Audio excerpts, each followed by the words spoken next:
the day? Think again with Boyd Matheson on KSL News Radio.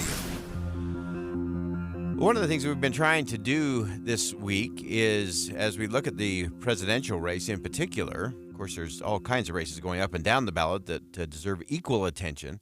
On the presidential front, we've been trying to separate things out a little bit and get some different perspective from those who either are struggling with the two current candidates at the top of the tickets. Some are what we call the double haters that really dislike both sides. What will they do? We've also looked at some of the non-voters this week. And so we're going to remind you of a couple of those core principles that we need to be thinking again about when it comes to how we make a decision in this race. Yesterday, I interviewed Catherine Mangu-Ward from Reason, who talked about the high jump we have seen in these people we call the double haters. The double haters used to be very rare. In 1988, 5% of voters told pollsters that they disapproved of both major party candidates. In the earlier part of this cycle, it was 25%. So that's a huge jump. So a huge jump in the double haters. Now, we did see a dip in the double haters after President Joe Biden declared that he would not run for re-election, that he would step aside. And so that number has dropped just a little bit. But that's an astonishing number, 25%. That's enough to be a third party. If you've got two people who are or you got two candidates who are so high in the negatives that nobody wants to vote for either one. That's an interesting space to get to. Things have changed just a little bit in the dynamic since Kamala Harris joined the race. We also talked earlier this week to Natalia Galitsa. She talked about the perspective of non-voters, equally important, maybe even more important. These non-voters that are just staying out of the game entirely. Why are they staying out of the game is the question we've actually got to get to. There are also those who maybe just feel distant from the current election cycle or the current slate of candidates. So there is hope for a lot of non-voters across the country in terms of changing their minds if they feel that politicians or policies might better align with their identities and values. So that's at least heartening to think about when we think about the state of non-voters in the U.S. Yeah, the non-voters, it's an interesting combination. So you do have some who are just apathetic, who just aren't going to do it because they don't want to bother. You have a larger number of those non-voters who have voted in the past but are so exhausted, so exasperated with everything that is going on in the current political climate that they're just saying, I'm done. They're tapping out and stepping aside. So the question then becomes, what is it that will cause a non-voter, not an apathetic non-voter, but a self-disconnected non-voter, what will cause them to get back in the game and re-engage in the conversation? Some interesting studies that I have been following over the course of the past couple of years with some of these non-voters is that the only thing that will get them to re-engage is if you talk about community, compassion, self-reliance, and upward mobility, or an opportunity society. We haven't heard a whole lot about that in a long, long time. And so I do think as you look at a very tight race, especially in those 7 swing states that ultimately will decide all of this, if you can get a percentage of non-voters back in the game and on your side, that's a big needle mover. But you have to talk about what they want to talk about. And they don't want to talk about hating the other side. They don't want to talk about the awful, horrible, deplorables. They don't want to get into any of that. They want you to talk about what's going on in my community. How do we actually have compassion, and how do we show that? How do we make sure that everyone has a path and a responsibility to be self-reliant? And then what's the path to upward mobility? That everybody gets a shot at their version of the American dream.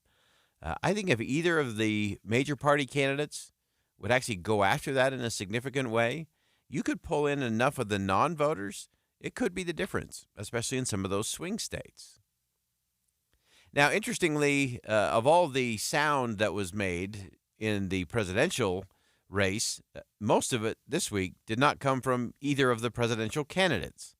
They both did rallies, and they both kind of went through those typical motions, but we've heard all of that before. There was nothing new there. They were both off of teleprompters for the most part. They were almost dominantly in front of large crowds. And so not a lot going on there in terms of new ideas, new thought, new things that we should be thinking about. Most of what happened this week was actually from the number 2 on the tickets, Tim Walz and J.D. Vance. They, of course, had their debate on Tuesday, and it was mostly civil, mostly policy-oriented, and people mostly liked it. Radical stuff. I want to take just a little bit from each of the candidates' closing statement, how they kind of went to stick the landing in terms of what their case was.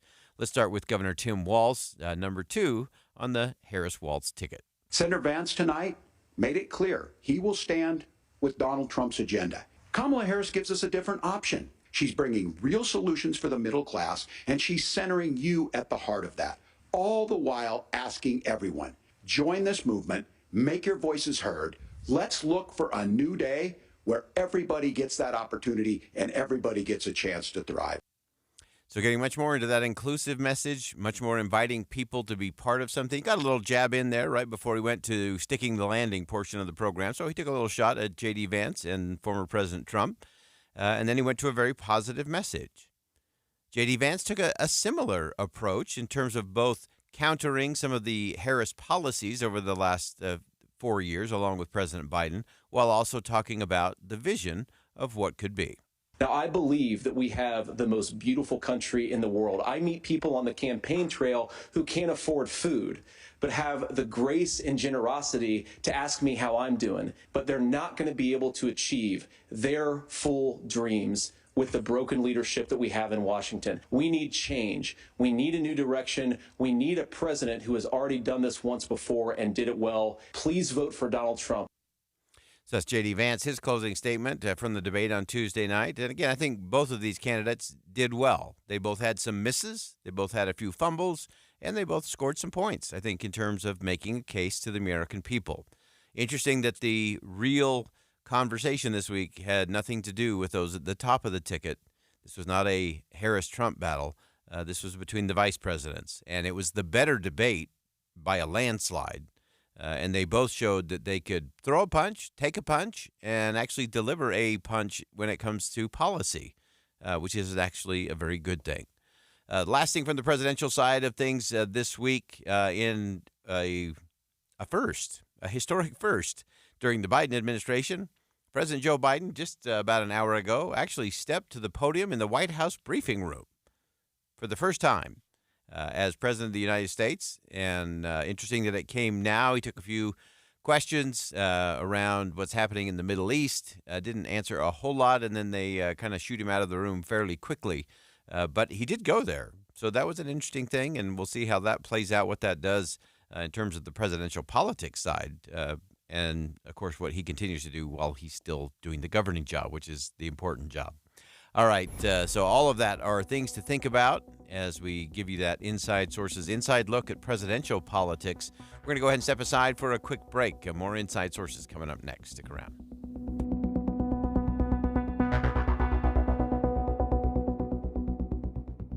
Think again on Inside Sources with Boyd Matheson. This weekend, it's the fall return of General Conference. KSL is pleased to broadcast live the 194th Semi-Annual General Conference of the Church of Jesus Christ of Latter-day Saints. Coverage starts both Saturday and Sunday at 9:30. We invite you to join us at 102.7 FM, 1160 AM, and streaming live on the app for KSL News Radio. Hi, this is Doug Wright, my favorite time of year. I absolutely love what's happening up in the mountains right now. The colors are incredible, and in the heart of downtown Salt Lake City, there are so many great events that are going on, from concerts to ball games to conferences. It is my favorite time of year, and this is the time to make sure you have your reservations all set for Ruth's Chris Steakhouse. Now, since the fall colors are at a premium right now, how about a drive up Parley's Canyon to Hotel Park City? That's where you will find Ruth's Chris Steakhouse. The views out of those amazing windows, and then anticipating the food that is being prepared. Ruth's Chris Steakhouse in Hotel Park City is the place to celebrate fall. Now let's talk about downtown Salt Lake City at 275 Southwest Temple, in the heart of everything going on. That perfect dinner is waiting for you. Don't miss it all this fall at Ruth's Chris Steakhouse. Be advised, this is your opportunity to save up to 40 to 80% on a hot tub or swim spa. This weekend only, today through Sunday. Mountain America Expo Center, Sandy. Be advised, this is your opportunity to save up to 40 to 80% on a hot tub or swim spa. This weekend only, today through Sunday. Mountain America Expo Center, Sandy. 18-month interest-free financing. Our factories have demanded we sell 1,000 hot tubs and swim spas this weekend. Mountain America Expo Center, Sandy. Huge factory incentives, factory rebates, this weekend only. Mountain America Expo Center, Sandy. We can remove your old hot tub. Free delivery of your new hot tub. Hot tub starting at $2,999. Mountain America Expo Center, Sandy. Free delivery of your new hot tub. Just relax and enjoy. Mountain America Expo Center, Sandy. Today, 2 p.m. to 8 p.m. Saturday, 10 a.m. to 8 p.m. Sunday, 10 a.m. to 6 p.m. Free admission, free parking, free delivery. Mountain America Expo Center, Sandy. Call 833-SPA-SALE or visit hottubandswimspasale.com. When I decided to lose weight with Soda Weight Loss, it wasn't just so I could get back in a size 6. Although, I shouldn't minimize the thrill of that after 30 years. Yeah, you might as well mention it. It's thrilling. But the reason I did is because I got so frustrated. I couldn't figure out how to do it myself. I kept trying to eat healthy, and I thought I was eating healthy. And I still couldn't walk around the block without getting winded. This is Rebecca. She's one of the awesome nutritionists at Soda. I'd recommend it to anyone who is just at that point where they're frustrated and they need guidance, because they will get that here, and they'll have a full team of nutritionists that are dedicated in truly teaching them how to eat better so they can live a longer, healthier life and be there for their families. Yeah, here's the other thing you need to know. No injections, no pills, no hunger. How is that possible? It's possible because Soda has figured out this is not a diet. This is you changing the way you interact with food. Find out how they can help you. Go to sodaweightloss.com. It's spelled SOTA, and it stands for State of the Art. If you're living with dry age-related macular degeneration or dry AMD, you may be at risk for developing geographic atrophy or GA. GA can be unpredictable and progress rapidly, leading to irreversible vision loss. Now there's something you can do to slow it down and get it going slower. Izervay is proven to slow GA progression. Izervay gets GA going slower. Izervay or avastin-capted Pagel is a prescription eye injection used to treat GA. Don't take it if you have an infection or active swelling in or around your eye. Izervay can cause eye infection, retinal detachment, or increased risk of wet AMD. Izervay may temporarily increase eye pressure. Your vision may be impaired after an eye injection or exam. Don't delay. Ask your doctor about Izervay today. Izervay gets GA going slower. Visit Izervay.com. That's IZERVAY.com. Getting help with plumbing repairs is easier than you think. All you have to do is call Any Hour Services or schedule an appointment at anyhourservices.com. No one helps more homeowners than Any Hour Services. With the three things you need to know this hour, I'm Dan Palmas. First, a top official of Utah Tech University has been put on administrative leave. Second, a group turning a weed patch beneath a freeway overpass in Salt Lake into new community space. And third, the government of Mexico is suing gun manufacturers, saying they knowingly sold weapons that found their way across the border. 82 degrees and sunny in Salt Lake City. And back to Inside Sources on KSL News Radio. Hear elevated conversation on crucial issues. Boyd Matheson on Inside Sources. Well, America has found itself at a crossroads as an increasing number of its citizens become dependent on government transfers. Now, we want to break down why that's happening, what's driving that shift, and we actually mentioned it in the last segment as we were talking about the non-voters, those who've disconnected from the voting process because they're just exhausted and exasperated by it all, and the fact that most of them won't re-engage over an issue like border security or immigration, abortion, or whatever it may be. But the things that they want to talk about and hear about are community, compassion, self-reliance, and upward mobility. And so all of those things are interconnected, especially for the non-voters. So it's interesting that we're going to take a little dive into this of what's going on and what this actually does when such a large number of our citizens are getting such a big sum of their income from the government and to help us make sense of the dollars and cents. JD Tuchili, of course, contributing editor at Reason, has a great piece on Americans growing increasingly dependent on government payments. And JD, welcome to the show.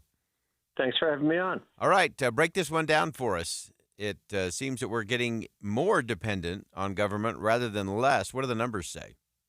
Yeah, I mean, this is a study from the Economic Innovation Group, which is a bipartisan group based in Washington, D.C. And what they found is that the percentage of personal income that comes from government payments, government benefits of some sort or another, has doubled. It's now at about 18% of personal income, up from half of that in 1970. Even more stark is the number of counties in the United States where more than a quarter of personal income comes from government payments has risen from less than 1% of counties in the U.S. in 1970 to a majority, 53% now. It's a bizarre and kind of troubling transformation of the American culture if you value the idea of independence not being reliant upon the government, the state, and if you realize that, there's an old saying, he who takes the king's coin becomes the king's man. If you're reliant on the state for your income, there's always the chance that the state is going to ask for something in return. Certainly obedience. Yeah. But it definitely brings American independence into question. Yeah, and I had to reread that number several times, that a majority of counties, 53% of the counties in America, that means more than a quarter of the personal income is coming from the government. That's a stunning number. It really is a stunning number, and it's because of some changes in the demographics and also the politics of the United States. Part of it, a big part of it is the fact that Americans are aging. Now, we're not aging as fast as, say, the Japanese or some European countries, but we're aging, and we have big programs, big spending programs in place that, quite frankly, make our seniors dependent upon the government. And so the biggest contributors to this reliance on the state are the Social Security program and Medicare. So those are the two biggest components of reliance upon government payments. The third one is Medicaid, which provides health care to those who are lower income. There was a big expansion of Medicaid over the past decade, especially under Obamacare. That bumped that up. Medicaid is actually the fastest growing component of government payments, government transfer payments to Americans. But even so, it doesn't. It really is overshadowed by the effect that the aging population has on these numbers, and the fact that we've set in place a situation where our senior citizens are dependent upon Social Security and Medicare, two government-run programs, meaning that they really are reliant on the state and potentially subject to state influence and control.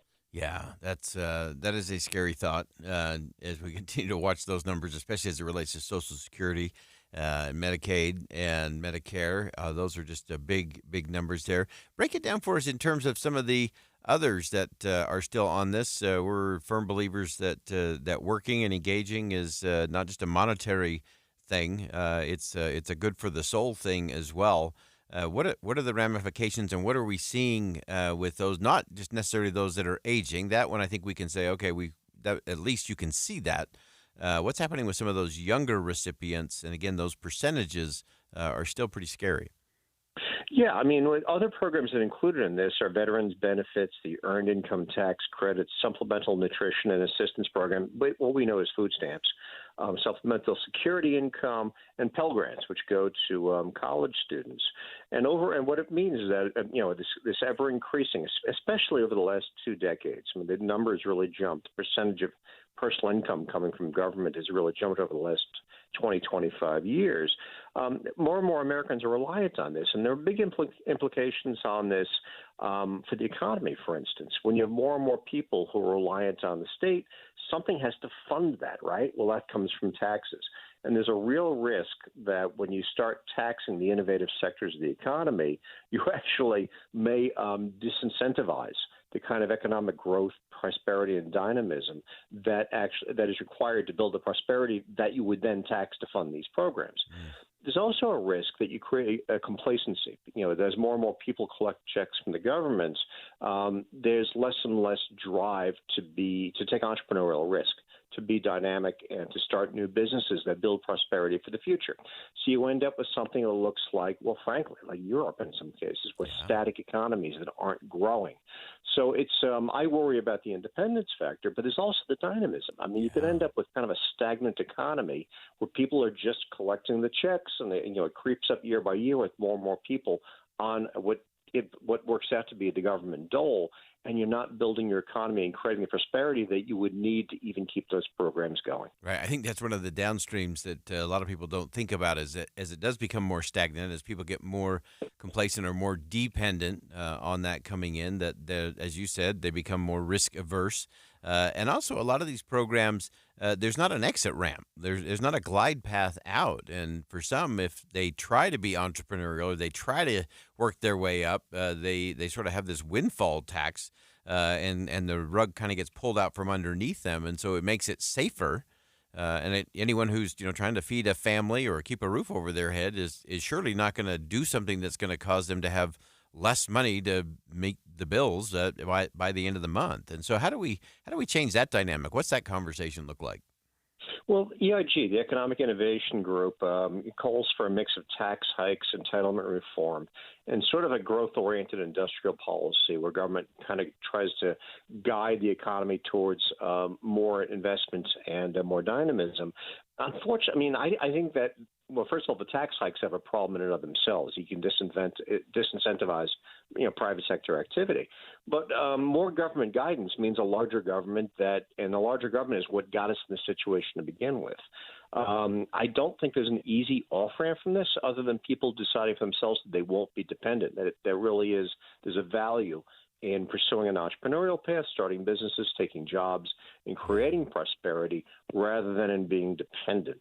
On a societal level, it's kind of hard to create a policy that backs away from the kind of dependency that politicians frankly like and on which a lot of people have come to rely. Yeah. So as individuals, I think we have to decide that we're not going to fall into that trap.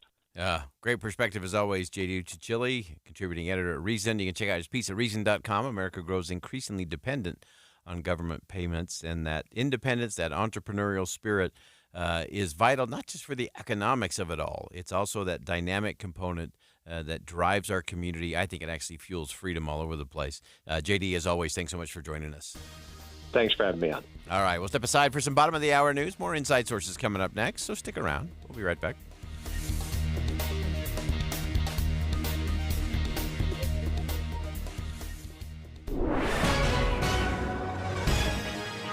It's 1:30 at KSL News Radio. I'm Dan Bonas. KSL's top local story this hour. The new jobs report out this morning exceeded all expectations. Zion Bank chief economist Robert Spendlove says the new jobs have been bumping around 150,000 for the past few months. This is a really strong jobs report. So it came in at 254,000 new jobs, and the unemployment rate dropped down to 4.1%. Spendlove says gains were counted in a number of different areas, including food service, healthcare, and government. The only weakness was in manufacturing, but even that was small. Our top national story this hour from ABC News. Republican vice presidential nominee Senator J.D. Vance on the road in Georgia. Appearing at a rally in Lindale today, Vance had high praise for his running mate. You want a man who can stand in the gap, who can literally take a bullet and keep his composure and stay who he is. That's Donald J. Trump. The former President Trump returns to Butler, Pennsylvania this weekend, where he was wounded and another man killed in an assassination attempt. Your money at this moment, the Dow Jones average up on the day now, 258 points. While the NASDAQ was up 182.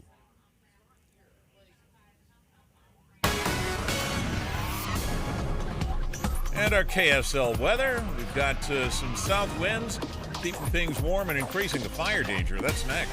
KSL News Time, 1:31. It's a priority for us at this station to bring you all sides of a story and to talk about the news fairly, completely. Get all the facts and be really aware. Utah's Morning News with us, Tim and Amanda. Weekday mornings 5 to 9 on KSL News Radio. Alpine Home Medical. We bring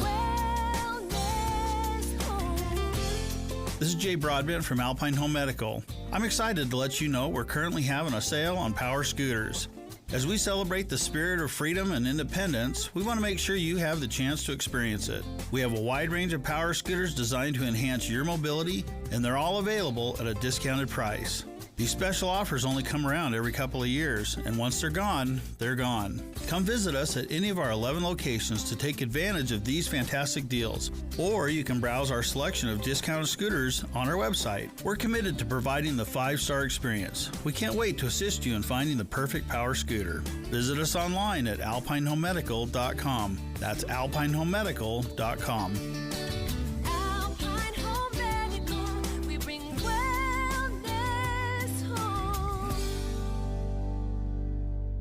Did you know your skin is the largest organ of your body? Huh? That's why you should shower with Old Spice Super Hydration Body Wash instead of plain old bar soap. Love your skin by super hydrating it with vitamin B3 and glorious notes of vanilla and shea. Did you know that my super hydrated skin is the second largest organ of my body? The first is my heart. Old Spice. Men have skin too. Old Spice Super Hydration Body Wash. 24/7 renewing moisture. With daily use. Did you know your skin is the largest organ of your body? Huh? That's why you should shower with Old Spice Super Hydration Body Wash instead of plain old bar soap. Love your skin by super hydrating it with vitamin B3 and glorious notes of vanilla and shea. Did you know that my super hydrated skin is the second largest organ of my body? The first is my heart. Old Spice. Men have skin too. Old Spice Super Hydration Body Wash. 24/7 renewing moisture. With daily use. There are many out-of-control factors that can cripple supply chains and break down the ability to get vital supplies for weeks, maybe even longer. Inflation and political instability means the cost of food could skyrocket. Now is the time to do something about it. The first step is to protect your family and stock up on what you need. ReadyWise meals taste incredible, are simple to make, easy to store, and offer up to a 25-year shelf life. ReadyWise is a leader in emergency food supplies. During General Conference Weekend, enjoy savings site-wide on emergency food and supplies. Visit ReadyWise.com/KSL to explore the versatile emergency meal selection and start building your emergency food supply. That's ReadyWise.com/KSL. Use code KSL25 at checkout to take 25% off your purchase. That's ReadyWise.com/KSL and use code KSL25. Traffic and weather together, brought to you by Sinclair's DinoPay app. Save up to 20 cents per gallon. Here's Ricky Meese. We've had an accident in Davis County, southbound I-15 near Center Street in Clearfield. It's been moved to the shoulder. But in Utah County, we have a fire by the roadside. A lot of smoke drifting across the roadway, causing reduced visibility. This is I-15 going southbound. It's about a mile north of Santaquin. It's over to the right, and crews are trying to get all traffic to merge over into that far left lane. Get Mr. Max Performance Missionary Package. 1 performance suit, 4 end collar stretch shirts, 3 ties, 1 mission belt, and 1 pair of Echo or Johnston & Murphy shoes. Just $595. Ricky Meese in the KSL Traffic Center. We have winds out of the southwest, increasing our temperatures as well as the wildfire danger today. Today's high could set a record at 90 degrees, then highs drop into the 80s through the weekend. 85 and sunny right now. I'm Dan Bomas from the KSL Common Spirit Health Studios. Listen online at kslnewsradio.com. We're Utah's news, traffic, and weather station. Inside Sources. Inside Sources. America's voice of reason. Boyd Matheson on Utah's home for elevated conversation. Inside Sources on KSL News Radio. Economic promises often take center stage in political season as candidates try to dazzle the voters with the allure of quick fixes, populist cures for anything that ails you. However, if you look at history, it's even the best of intentioned financial interventions rarely leads to the right consequences. Actually, they usually lead to the absolute predictability of consequences, which usually ends up distorting markets and triggering all kinds of economic challenges. And so we want to get under the hood in all of that, especially as we get closer, 31 days away from the presidential election. Candidates are going to continue to ramp up their range of fiscal proposals that are going to cure everything that may ever ail you or every financial need you may ever have, that even the ones you didn't know you needed. But we need to look at what is the absolute predictability of those consequences. Someone who's been thinking about that is Tom Vartanian, former U.S. bank regulator, author of 200 Years of American Financial Panics, has a great piece in The Hill today on how elections can actually create a financial crisis. And Tom, welcome to the show. Thank you, Boyd. It's great to be here. Love the piece, and break it down for our listeners just a little bit in terms of, obviously, you kind of get the populism unhinged from practicality and good policy, but break it down in terms of how did we get to this point, and what should we be worried about in terms of some of these fiscal promises? Yeah, well, I think history tells us we ought to be worried about political promises that seem to give away everything that we need, as you suggested in the introduction. Because, you know, the important thing I think that most of us really know is economies work based on what we put into them, not what we take out of them. And if you look at history, and that's what I did over the last 200 years, it's replete with political giveaways and promises that were all good and well-intentioned, but basically backfired. And the one that was most prominent in my mind when I wrote my book was the savings and loan crisis, which I worked on in Washington, D.C., with actually two gentlemen from Salt Lake City, Dick Pratt and Brent Beasley, both of whom went to Washington. And the three of us had to deal with the savings and loan crisis, which was caused by good intentions back in 1966 that capped deposit interest rates, while the states artificially capped mortgage rates, which all blew up in 1982 when interest rates hit 21%. And as much as Congress and President Johnson wanted to subsidize housing by doing that, what they did was ending up completely eviscerating the savings and loan business, and all because of well-intentioned government policies and promises that backfired. Yeah, and I think that's it. That's always the way we got to look at it. In fact, there's a great series of videos that with our friends at Reason.com they all start with the same sound that says, you know, great idea, best of intentions, what could possibly go wrong?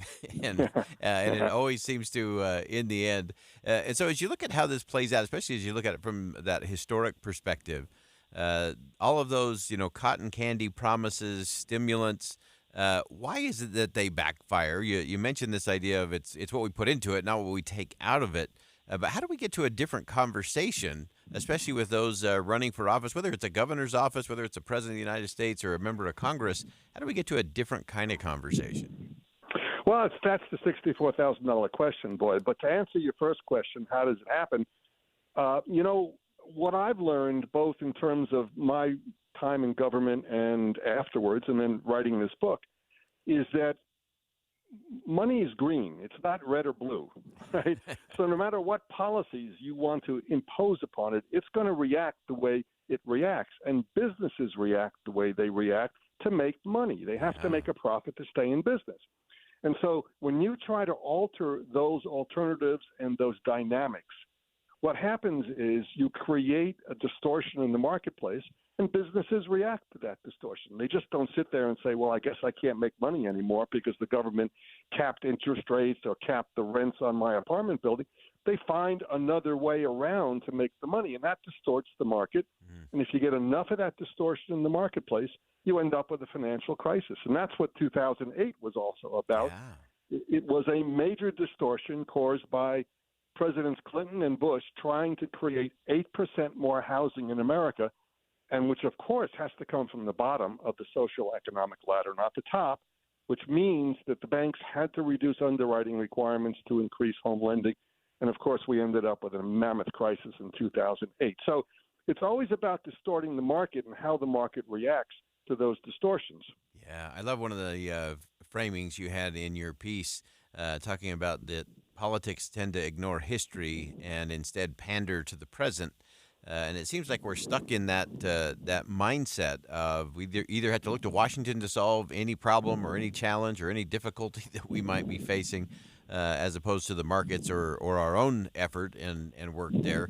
And so as we look at some of these things, especially as we come down the home stretch, I'm sure we're going to hear more. how should we be listening, and what questions should we be asking when we hear a new fiscal policy or a new financial solution from a candidate? Yeah, that's a great question, and I'll tell you what I think the answer is. I think voters have to get a little smarter. They have to do some research because the information, especially with the internet, is all there. So then when one candidate says, I want to cap interest rates on credit cards, well, the research and the analysis is all there because you know what that does? It cuts out credit for the people who really need it.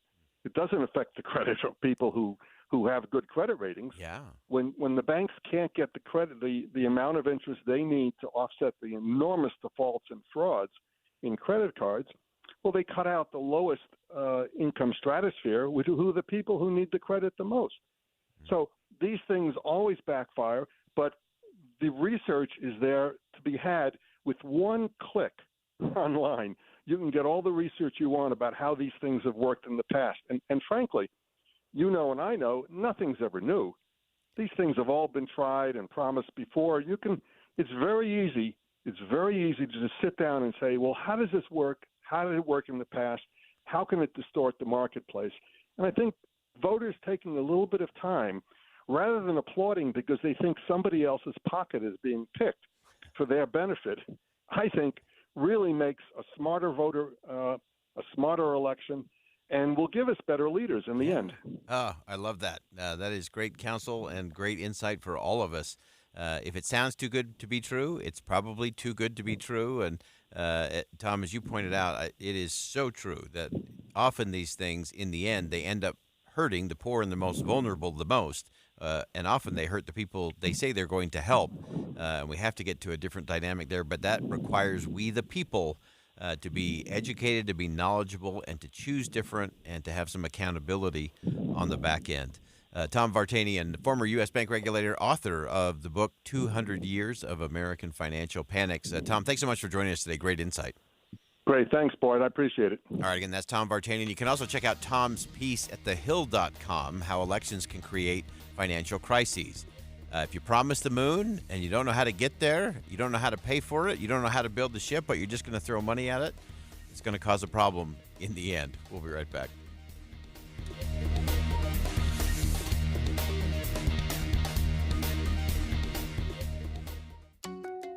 KSL offers the best daily newsletter in the state.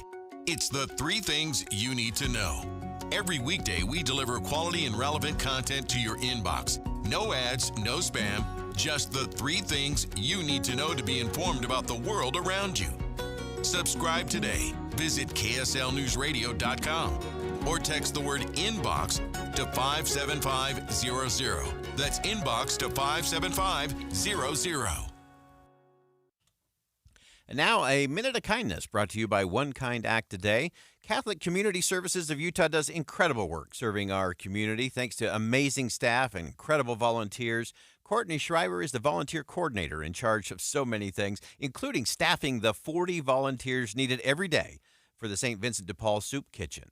Her positivity makes an impact on those they serve and the lives of the volunteers, making everyone feel like she's their best friend. She doesn't just serve in her day job, but is a quiet resource in the community, our favorite kind, in her service to similar organizations and food banks in our schools. The world's made better by kind people like Courtney, quietly uplifting everyone around them. A Minute of Kindness is brought to you by One Kind Act Today. Find out more online at thepowerofkind.org. That's thepowerofkind.org. Introducing Peach Doors and Windows. Are you ready to upgrade your home with stunning new doors but are overwhelmed with how to begin? Peach Doors is here to make the entire process smooth and stress-free.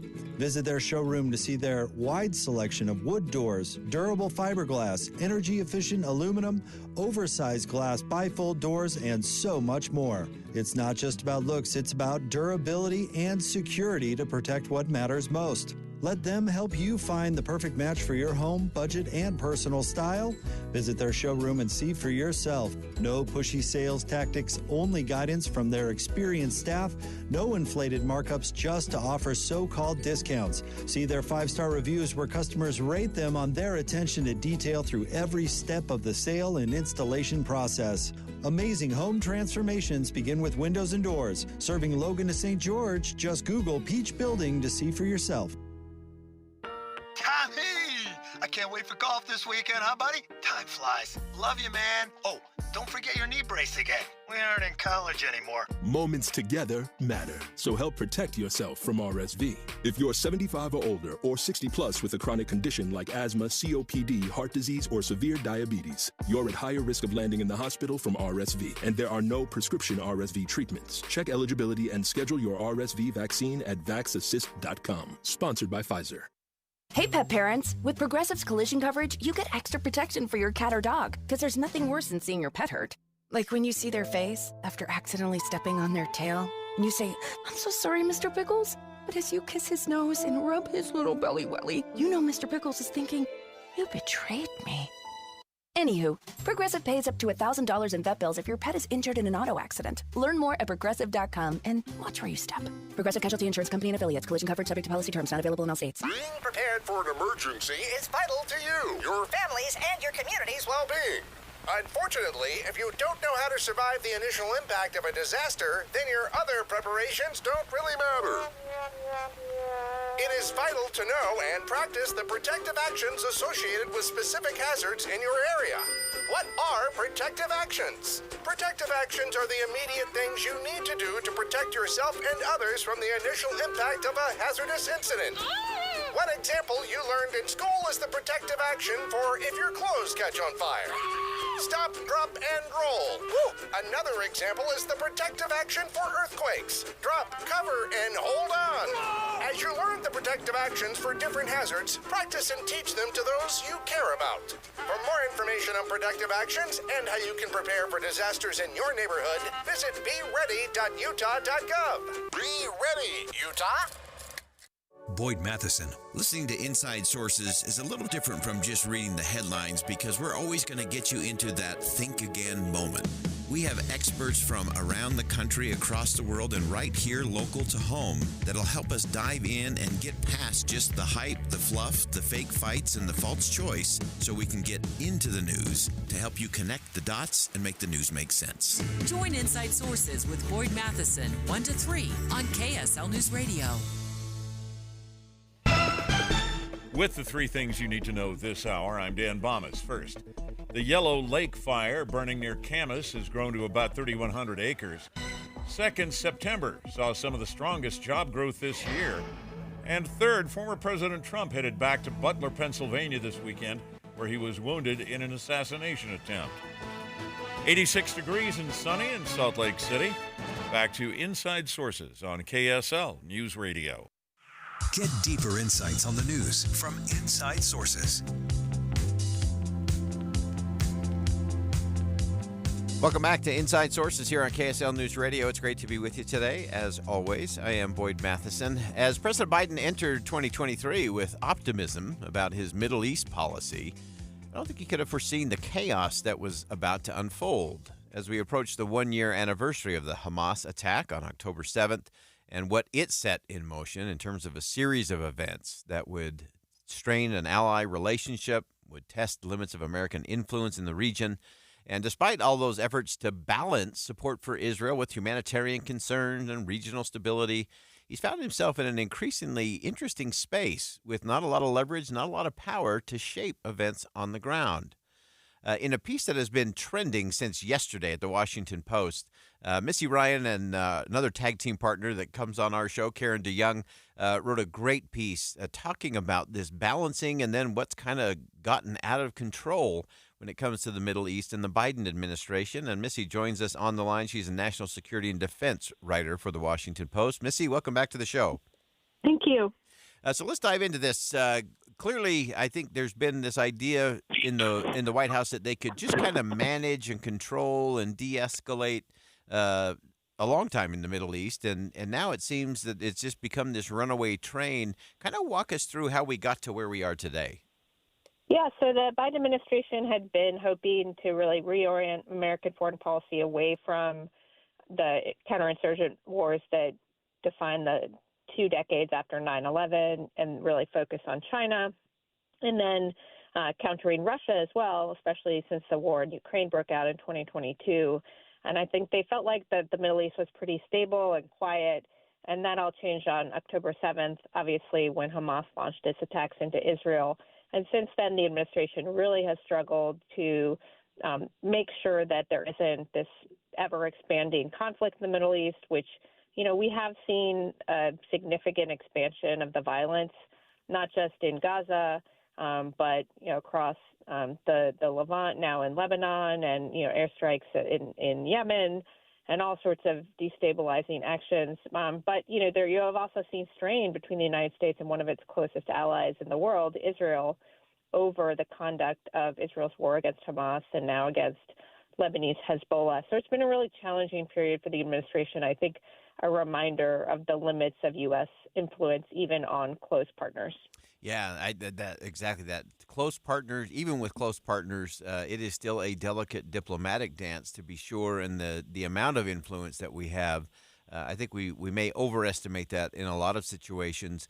Walk us through in terms of the dynamics of that relationship and what you've seen from your unique perch there in terms of what's gone right, what's gone wrong, and where are we now in terms of, is there still influence? Is there a de-escalation button or lever that President Biden still has access to, or are we just way past all of that? Yeah, there is a very close relationship, and Israel obviously cares a lot what the United States says. The United States is its chief financial and military backer, and has been since the inception of the state. And there is a very close relationship, but I think what you're seeing here is the fact that Israel sees itself in an existential conflict, and they kind of will say, well, we need to make the decisions. We care about the United States relationship, but we have our own survival to worry about. And where the rubber hits the road, I think, is that the United States sees those decisions as counterproductive for Israel's purposes, and obviously also for the United States purposes in terms of taking actions that sometimes have been escalatory and intensifying the instability in the region. Yeah, one of the other things you got to in your piece that I think is so insightful is just looking at, obviously President Biden's looking at some legacy kinds of pieces. He's talked about inflection points in history. He obviously wants to have some sort of counter to China's global ambitions. How is that playing out? How is that impacting the region and kind of the strategic view of what's getting done? Well, I think that nobody imagined on October 7th that this conflict would be going on a year later, and certainly not this close to the election. So, Biden really had been banking on Ukraine and U.S. leadership in countering Russia's invasion as being the sort of linchpin of his foreign policy legacy. And, he had a really strong record on that. And now he has to contend with the likelihood that there's going to be, this unfinished war, and a war that looks like it's moving in the wrong direction when he steps down in January. Yeah. And then as you look at how the current election is impacting all of this, what does that look like? Has that more emboldened Benjamin Netanyahu? Has it destabilized? Has it been a destabilizing factor in all of this? How is that playing out in the region? Yeah, I think that, we don't really know, but I do think that, there are different ways you can game this out. That, would Netanyahu think that he would do better under a Trump administration and be able to take more risks, or would he prefer to sort of play out the clock and do what he can under Biden? I think my gut is that the Israeli government, again, sees itself in this existential situation, is committed to not having another October 7th happen, and also very much under pressure to return the displaced, the tens of thousands of displaced Israelis from northern Israel back to their homes. And so the U.S. political shifts are, a factor, but not something that is like the primary factor for them. Yeah, and as we get to this 1-year anniversary of October the 7th, obviously there's going to be some heightened tension, I'm sure, as that day comes on Monday next week. What's your sense in terms of what you're going to be watching for and what you think comes next in this area? The administration clearly wants to de-escalate with Lebanon. They had this ceasefire proposal that was really upended by the killing of Hassan Nasrallah, the former Hezbollah leader. I think that, it doesn't seem like quite the moment right now to get that back in place, but I think they're hoping to convince the Israelis that this should be a limited incursion, a limited campaign on the ground there, and return to some semblance of stability across the blue line, and then also continue to work towards a ceasefire in Gaza. And then final question for you, Missy, is what is it that you're watching kind of under the headlines that maybe we're not paying enough attention to, whether we've had a lot of carrot and stick moments, we've had a lot of pleading and begging, we've had threats of sanctions and all of those kinds of things. But what, beyond all of that, are you watching underneath the headline that might be one of those tipping points or maybe one of those levers of influence that maybe isn't getting the attention it should? Yeah, I think that you got to see what the attitudes in Congress are vis-a-vis Israel. The issue of the Gaza war really has divided Democrats in a way that has never occurred before, and you've got to ask yourself sort of what are the long-term political trends that undergird that relationship, and they could be changing. Yeah. Great insight as always. Fantastic piece. This has been trending online since yesterday because it's so well researched, it's so well thought out, it's so well written. Missy Ryan writes about national security and defense for the Washington Post. Check out that piece at thewashingtonpost.com. And Missy, thanks so much for joining us today. Great perspective. We always appreciate your insight. Thank you. All right. Again, great perspective there. And that was a combination article by the Post. Again, really deep dive by Karen DeYoung and Missy Ryan, and talking about how President Biden kind of lost grip on Israel's war for total victory in Gaza. And a lot of the nuanced pieces that kind of just flew by. I think some of the moments where perhaps the administration, in an effort to de-escalate at any cost, at any space, may have caused some more problems as a result. And so now we're in this space where Israel is clearly escalating in the name of de-escalating. So that adds to the dimension and some of the worry and threat in the region in terms of broader war, broader destabilization. And so the question is, what does the administration do next, and who's really driving that policy? What will the impact be, and what will the reflections be as we get to Monday and the anniversary of the October 7th massacre and attack by Hamas? Lots to cover, lots to think about. We'll step aside for some top-of-the-hour news. More Inside Sources coming up next.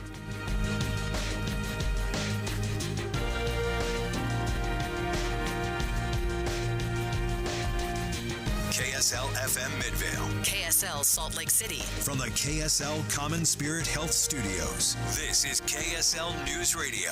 Utah's news, traffic, and weather station. It's 2 o'clock at KSL News Radio. I'm Dan Bomas. KSL's top story this hour, the Yellow Lake wildfire burning near Camas, now about 18% contained. It's covered 3,100 acres so far. Firefighters say it was moving along Highway 35, which is still closed. They're working to keep it away from the highway. Utah Jazz host their preseason opener tonight against the New Zealand Breakers at the Delta Center. BYU and Utah football teams are off this weekend, but Weber State visits Montana tomorrow. Utah State faces 21st-ranked Boise State tomorrow night at 7.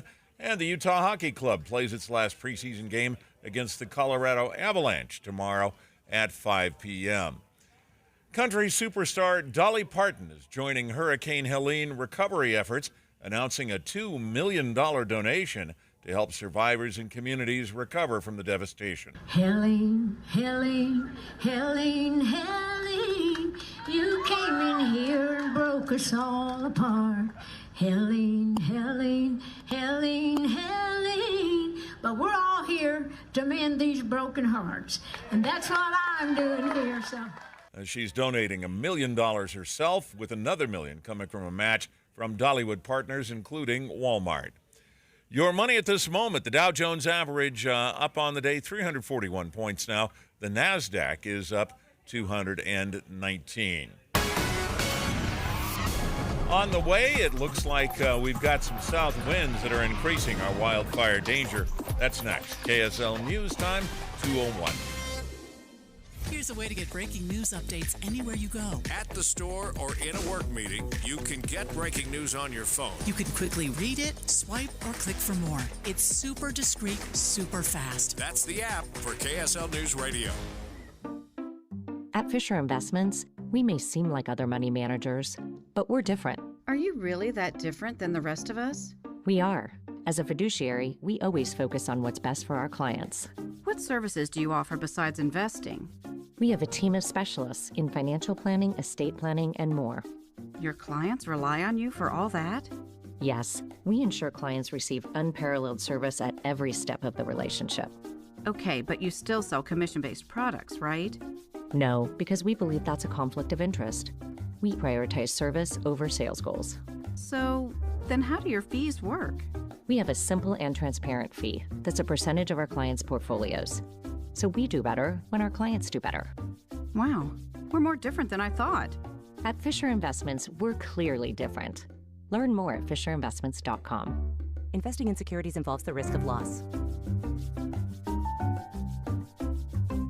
Have you ever wondered, what's the difference between musical theater and opera? After all, when the curtain rises, they both tell dramatic stories using gorgeous sets and costumes, and both feature talented artists and melodies that will get stuck in your head. But you'll hear the difference. At Utah Opera, breathtaking voices combine with your Utah Symphony to create a musical experience unlike any other. This October, join us for audience favorite Sweeney Todd. Tickets start at $21 at utahopera.org. Trail mix, beef jerky, mixing all the soda flavors at the gas station soda machine. Snacks are better on the road. The gas is better when it's top tier. And the pit stop is better when there's a dinosaur there. Love the filler moments at a Sinclair gas station near you with DinoCare, our top-tier gasoline. Some sweet and salty snacks for the commute, and a big green dino for the memories. Find a gas station near you at sinclairoil.com. Sinclair, fill up your life. They say good things come to those who wait. But this October, better things come to those who act now. What's up, everybody? I'm Mike Wilson with Any Hour Services, and October is the best month to replace your old furnace and air conditioner if you're trying to beat the winter rush. You see, we've structured our pre-season savings so that the sooner you buy, the more you save. Through the end of October, when you have Any Hour Services install your new furnace and air conditioner, you'll save $2,500 off any new system you choose. And that doesn't even factor in the rebates and incentives you might qualify for. All you have to do to get this deal is get a hold of Any Hour Services before the end of October and schedule a free estimate. After we show you what options are available, pick the system that best meets your needs, and we'll take $2,500 off. If you wait until November to call, you'll still save, but not as much. So if you want to save $2,500 off a new furnace and air conditioner, you need to call Any Hour Services before the end of October and schedule a free estimate. Google Any Hour Services or schedule online at anyhourservices.com. No one helps more homeowners than Any Hour Services. We have emergency traffic now, brought to you by Sinclair's DinoPay app. Save up to 20 cents per gallon. Here's Ricky Meese. This is in Utah County, where we've had a roadside fire pushing traffic over to the left lane of travel and taking southbound I-15 down to one lane. This is about a mile prior to Santaquin on southbound I-15. And fire crews are there at the scene, but you have solid delays back to Payson. That's not our only problem. We have an accident in Clearfield, and this is southbound I-15. It's as you're approaching 7th South in Clearfield by the exit ramp. It's been blocking a right lane. And then we also have a crash at the intersection of Draper Parkway. That's 123rd South and 1300 East. The UACPA supports certified public accountants in Utah through ongoing professional education and leadership development. Find a CPA that works for you, uacpa.org. Ricky Meese in the KSL Traffic Center. We have winds out of the southwest, increasing our temperatures as well as the wildfire danger today. Today's high could set a record if it reaches 90 degrees. Highs drop into the 80s through the weekend. It's 86 right now. I'm Dan Bomas from the KSL Common Spirit Health Studios. Listen online at kslnewsradio.com for Utah's news, traffic, and weather station. Inside Sources. Inside Sources. America's voice of reason. Boyd Matheson on Utah's home for elevated conversation. Inside Sources on KSL News Radio. Well, yesterday we were talking in terms of the impact of a dock workers' strike and the impact it would have on the economy, the potential impact it could have on the election. But it's time to think again about what we think we know when it comes to the dock workers and the unions and the strike. Let's begin. Think you know the news of the day? Think again with Boyd Matheson on KSL News Radio. Well, in a pretty stunning swing of events, we were just about 48 hours in to the strike when it was suspended. And we're going to break down what actually happened, why it happened, and what does that actually mean, and where will that put us coming into January of next year. But this is one of those where there was a lot of hand-wringing going on, not just across the political spectrum in terms of presidential politics, but just in terms of economics, in terms of the disruption it would cause, the impact it could have across the country. And so we want to look at what happened, why it happened, and think again about what we thought was going to happen. Ian Duncan's a reporter for the Washington Post, covers federal transportation agencies and the politics of transportation, joins us on the line. Ian, welcome to the show. Hi there. Great piece in the Washington Post talking about what did happen. So let's start with where we began. We started a strike, the dock workers union, and then it abruptly shifted. Break that down for us.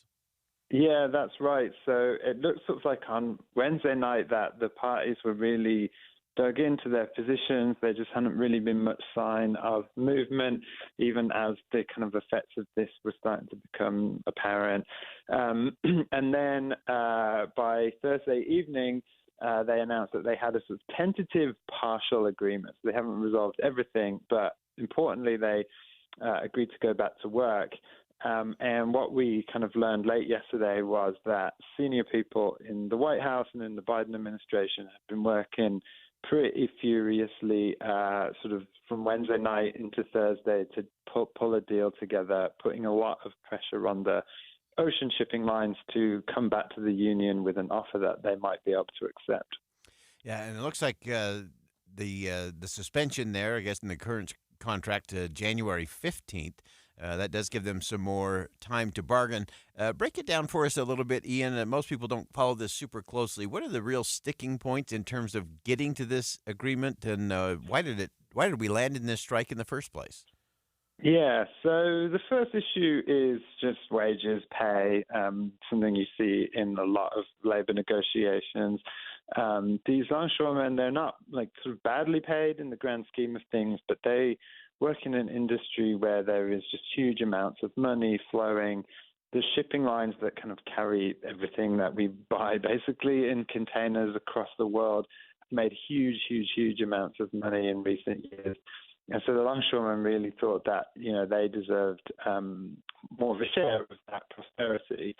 And so that was what they've sort of agreed on, is a 62% wage increase that would come in over 6 years, but it's good money. And then there are other kind of longer term issues too. So the big one is automation and the use of kind of robots on the docks. The shipping lines see that as a way to squeeze more efficiency out of these ports, move more stuff through more quickly. But for the longshoremen, that just looks like a job killer, essentially. And so they want to have some kind of protections around how automation will be used. And that is I think, the big issue that they're going to be trying to work through between now and January. Yeah, from your perspective, because you follow this so closely, when you look at something like automation, we see that obviously in all aspects of the economy and companies trying to be more efficient, more effective, and to compete on a global scale. And what is the balance point and the rationale? Surely there has to be some automation, there has to be some advancement, or we keep doing this the way we've done it for 100 years. That makes it tough to keep up with a lot of competitors around the world. What's the thinking and what's the conversation sound like when they're talking about automation? Yeah, I mean, if you talk to people in this union, they will say we're just not convinced that this technology is more efficient than really well-trained people. They're obviously using a ton of technology. They're using these big cranes and other things. But that sort of more automated systems aren't necessarily more reliable, more efficient. But in some of the kinds of things that you see, they're working on tracks, guide rails, that kind of thing. Like, it's not like the difficult problem that you have with developing an automated car, for example. These are controlled environments where you probably can squeeze a little bit more out of it with some technology like this, and that is what ports all around the world, and even to a great extent on the west coast of the U.S. too, have been doing. Yeah, and final question for you. Give us a sense of what this really exposes or shows us or highlights in terms of the vulnerabilities that still exist in terms of the global supply chain. Yeah, I mean, I think these workers knew that they were sitting at a kind of really powerful position, right? Like, we rely so much on things that come in from overseas across the ocean on these containers. Everybody's, I think, very aware during the pandemic of how those can be disrupted by, I mean, that was obviously a once-in-a-generation event, but that there are other weaknesses or points of pressure, and this is just another reminder that those exist and that we're all connected so deeply to this global economy. Yeah, great perspective. Ian Duncan, reporter for the Washington Post, covers federal transportation agencies and the politics of transportation. Ian, thanks so much for joining us today. Yeah, of course. Thank you. All right, that's Ian Duncan joining us from the Washington Post. And so there are a lot of interesting ramifications. The conversations are interesting to me in terms of the automation piece, in terms of those efficiencies, the effectiveness, staying up and competing on a global scale. And as Ian pointed out, even on the West Coast, where a lot of that automation has already begun, the vulnerabilities to the supply chain, how this can impact an election. I know there were a lot of folks who exhaled when this strike was suspended until January the 15th. I think that is a fascinating day to be chosen. It will be just 5 days before the new president of the United States is sworn into office. So will that be a window to get something done before a new administration, or will it be one big headache for whoever takes the oath of office in January of 2025? We'll be right back.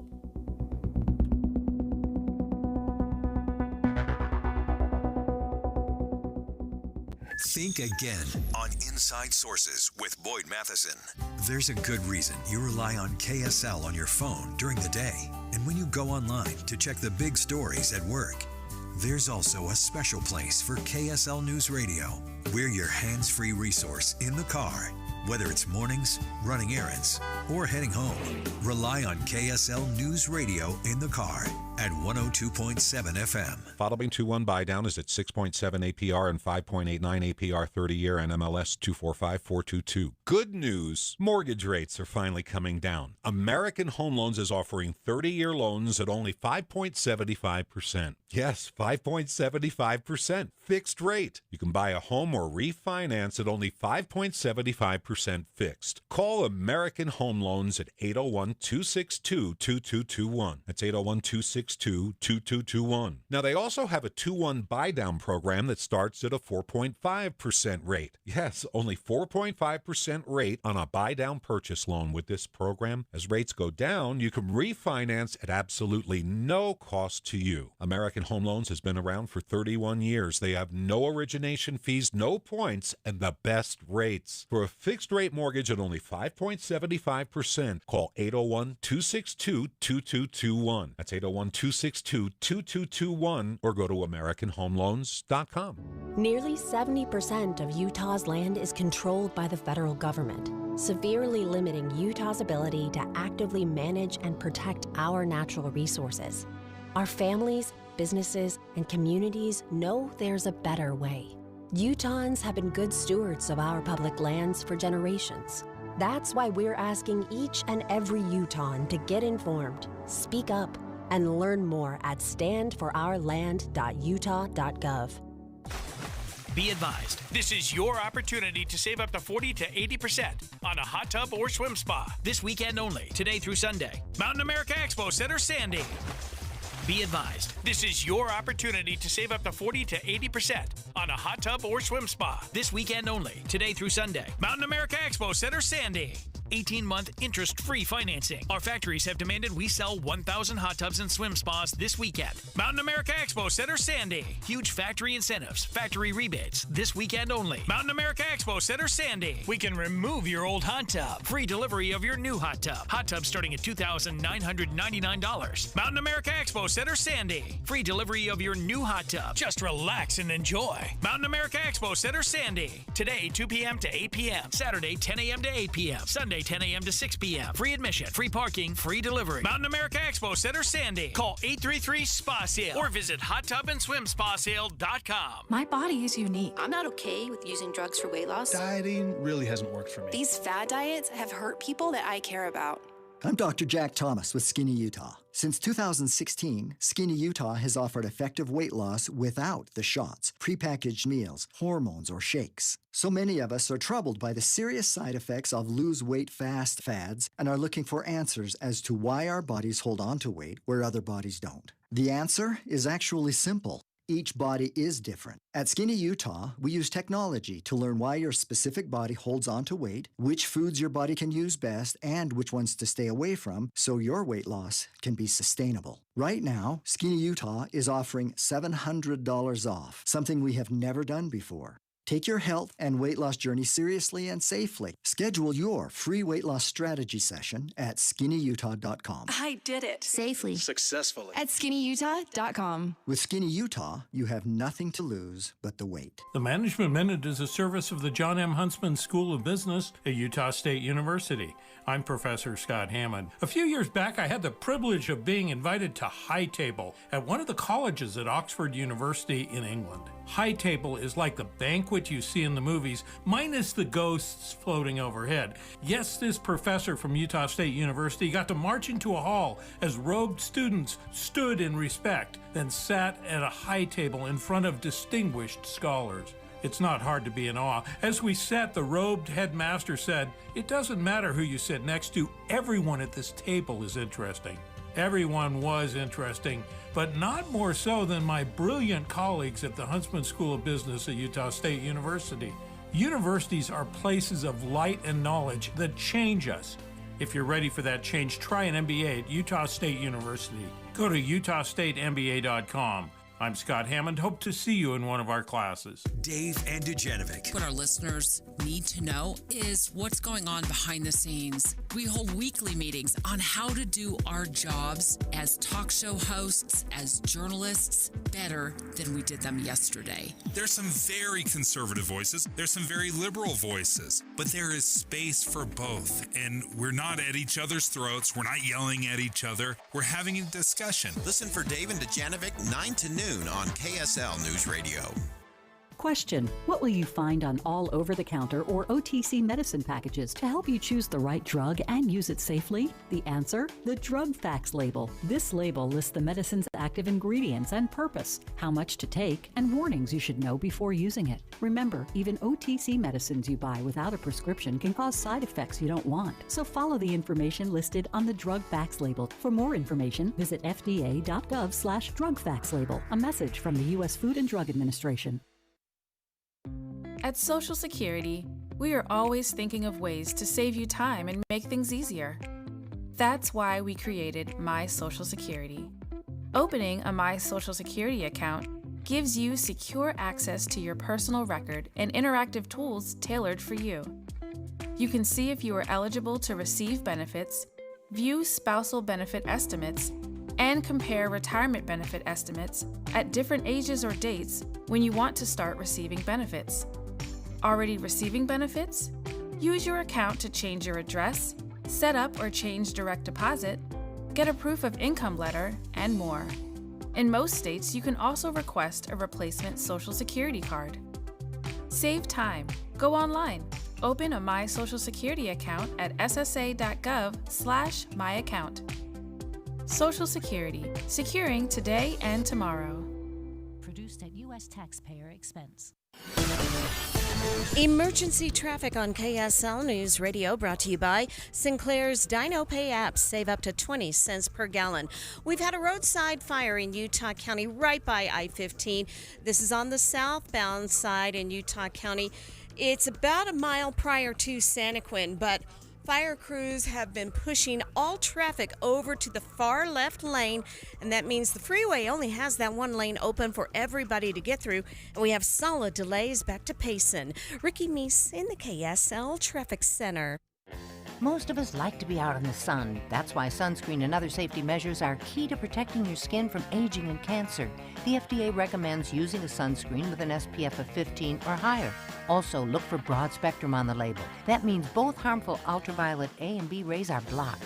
Remember, SPF plus broad spectrum equal healthy fun in the sun. Visit www.fda.gov/sunscreen for more information. A message from the U.S. Food and Drug Administration.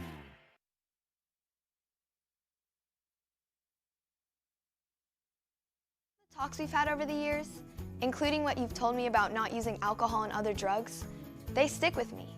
And believe it or not, they really do make a difference, especially at times that matter most. Hey, want a drink? No thanks, I'm good.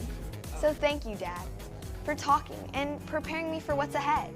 Thank you for talking. For more information about talking with your kids about underage use of alcohol and other drugs, visit underagedrinking.samhsa.gov. With the 3 things you need to know this hour, I'm Dan Bomas. First, firefighters working to keep the Yellow Lake wildfire away from Highway 35. Second, country music legend Dolly Parton kicking in $1 million out of her own pocket to help victims of Hurricane Helene.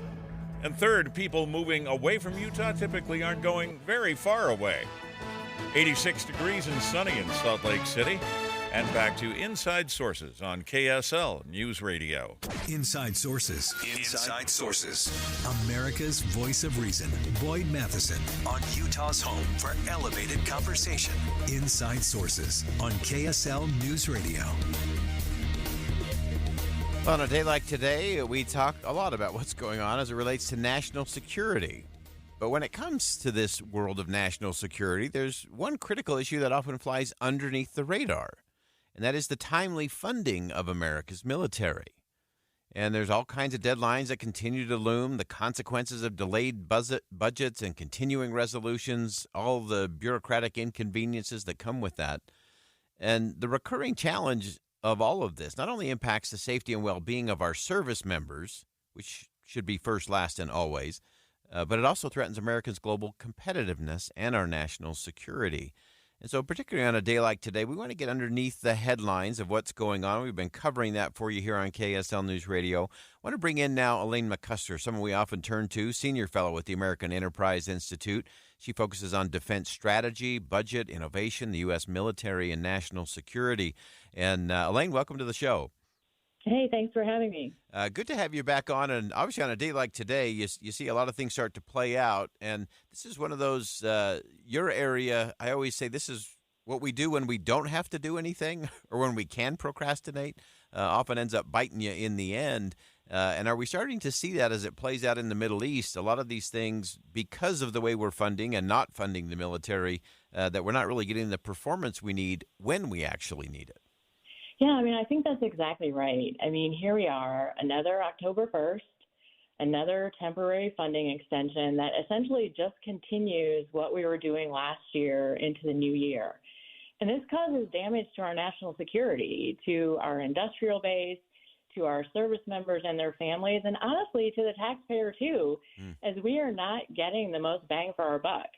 And unfortunately, or fortunately, depending on how you look at it, this damage is both avoidable and self-inflicted. Passing the defense bill is the main job responsibility of the representatives we send to Washington, D.C., yet they almost never do their job on time. In fact, America's military has lost nearly 1/3 of the last 15 years to CRs. And we can't buy back that time. And even if we could, we wouldn't have the money because we waste billions in buying power during CRs. And really, to understand how debilitating this is, imagine running a race and spending 25 to 30% of the time just looking for your shoes. What are your chances of winning that race? And right now, we're in a CR that lasts until December 20th, so that's 81 days. Which means we'll be losing up to $8.2 billion in buying power during that time. And like you said, the damage that these do really spans the globe here, from impacts on our service members to, as you said, our competitiveness. And meanwhile, our adversaries are not stuck in this kind of thing. And as a matter of fact, a recent commission that looked at the national defense strategy said that China is outpacing the United States in many ways, and we can easily see this in shipbuilding. China has become the world's top shipbuilding and shipping nation, with 230 times more shipbuilding capacity than the United States. Wow. And that's just kind of one example of what we're up against.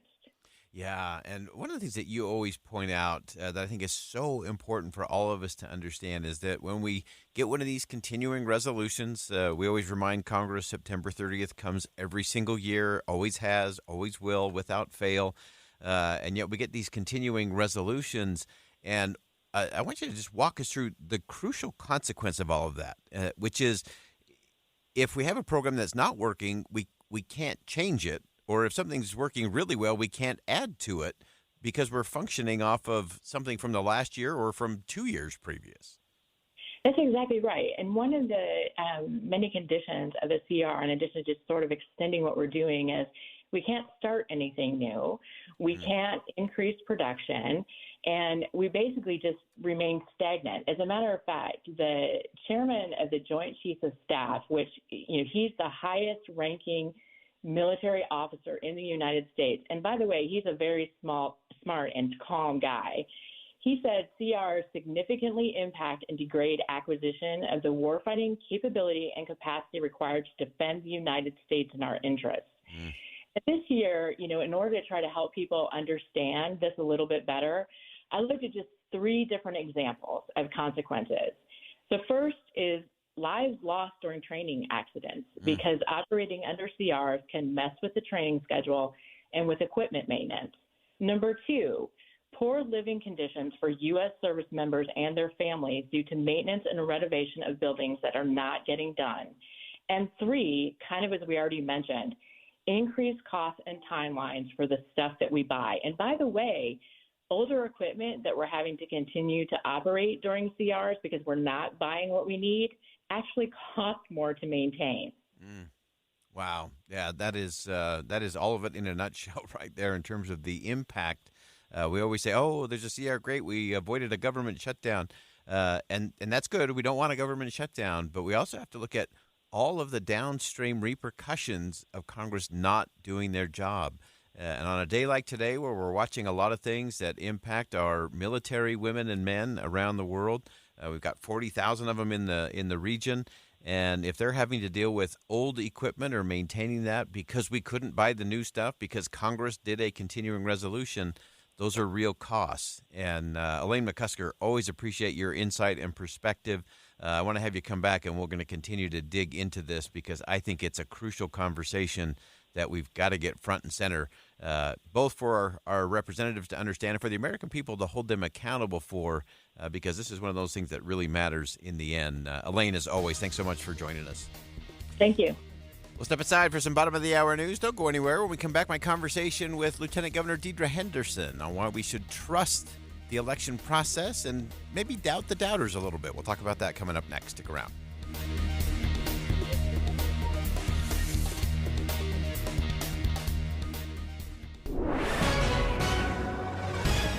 It's 2:30 at KSL News Radio. I'm Dan Bomas. KSL's top local story this hour. The state agency that monitors the Great Salt Lake says it's benefited from 2 good water years. Levels on the northern and southern arms of the lake both looking better, but they reiterate the lake levels overall are not high enough to be classified as healthy. They're hoping we see another above-average water year like we've had the last couple. Thousands of Utahns move out of the state every year, but they don't go far. KSL News Radio's Alessandra Gurr reports. The top destinations for Utahns who move out of the state are Texas, California, Arizona, and Idaho, according to the U.S. Census Bureau data from 2018 to 2022. Over 109,000 Utahns moved out of the state in 2022, with about 13,000 of them going to California and 10,000 each going to Arizona and Texas. The top 3 counties Utahns moved to: Maricopa County in Arizona, that's Phoenix; Clark County in Nevada, that's Las Vegas; and Los Angeles County in California. Our top national story this hour: dock workers back on the job after their union agreed to a big pay raise. The workers agreed to put off talks on limiting automation until next year. Transportation Secretary Pete Buttigieg says President Biden was personally involved in the effort to end the strike, convening a call with port managers at 5:30 in the morning to broker an agreement. Your money at this moment: the Dow Jones average closing the trading day up 341 points. The NASDAQ was up 219. The S&P 500 up 51 today. And our KSL weather: we've got those warm south winds. That's next. KSL News on 232. News doesn't just mean information or dates. It's the story of our local history being told in real time. Be a part of the story. This is Tim Hughes and Amanda Dixon. We hope to be a part of your story. We have you covered on KSL News Radio. At the UPS Store, we understand the importance of a first impression. That's why we're here to help you put your best foot forward and be unstoppable with our printing services. With high-quality paper stock options, banners, business cards, venues, and more, we make sure your small business stands out and your message reaches the masses. After all, we're the one-stop prints that pop store. Most locations are independently owned. Product, services, prices, and hours of operation may vary. See Center for details. The UPS Store. Be unstoppable. Come into your local store today and get your print on. Did you know your skin is the largest organ of your body? Huh? That's why you should shower with Old Spice Super Hydration Body Wash instead of plain old bar soap. Love your skin by super hydrating it with vitamin B3 and glorious notes of vanilla and shea. Did you know that my super hydrated skin is the second largest organ of my body? The first is my heart. Old Spice. Men have skin too. Old Spice Super Hydration Body Wash. 24/7 renewing moisture. With daily use.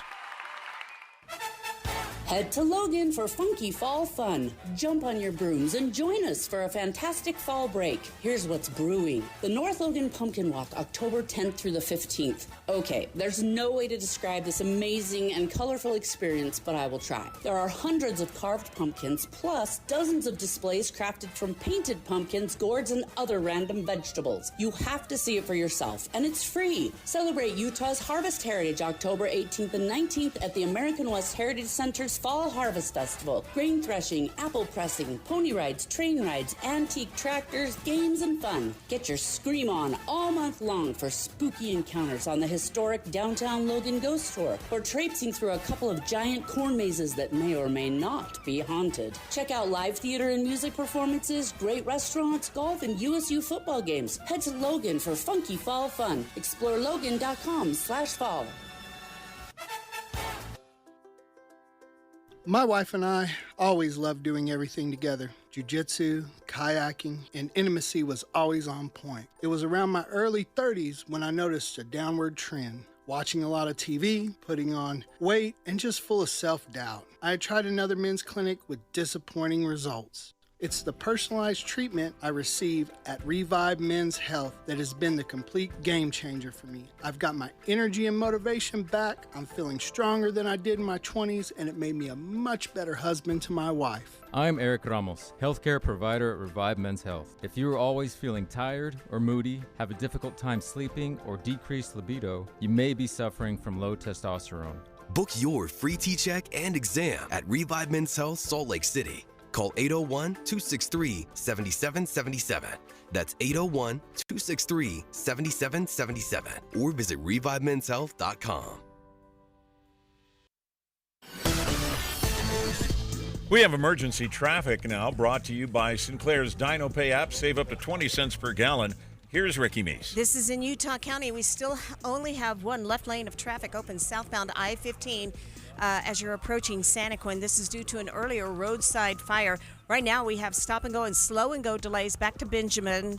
Not quite back to Spanish Fork yet, but this is pretty rough down there. If you can delay your travel time or maybe take an alternate, you want to consider doing so. In southbound I-15 in Salt Lake County, an accident near 53rd South blocking a left lane of traffic. Get Mr. Mac's Performance Missionary Package. 1 performance suit, 4 and collar stretch shirts, 3 ties, 1 mission belt, and 1 pair of Echo or Johnston & Murphy shoes, just $595. Ricky Meese in the KSL Traffic Center. We have winds out of the southwest boosting our temperatures as well as the wildfire danger this afternoon. Today's high could set a record if it gets to 90 degrees. Then the highs drop into the 80s through the weekend. And right now, we've reached that point, 90 degrees and sunny right now. I'm Dan Palmas from the KSL Common Spirit Health Studios. Listen online at kslnewsradio.com. We're Utah's news, traffic, and weather station.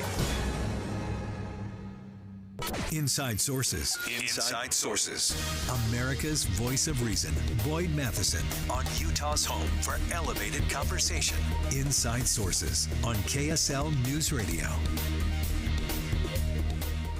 As the election draws near and as tensions continue to escalate and as information and misinformation and disinformation continue to fly around, it's important for us to look at the integrity of the election and why we should have confidence and trust in it. And we are thrilled to have in studio today our Lieutenant Governor, Deidre Henderson. Thanks so much for joining us. Absolutely. Happy to be here, Boyd. You gave a terrific speech on why we should have confidence in this whole process. And as you and I geek out on history things, you started with a history lesson, and I want you to share it with our listeners because I think it's powerful. I think it's also really instructive.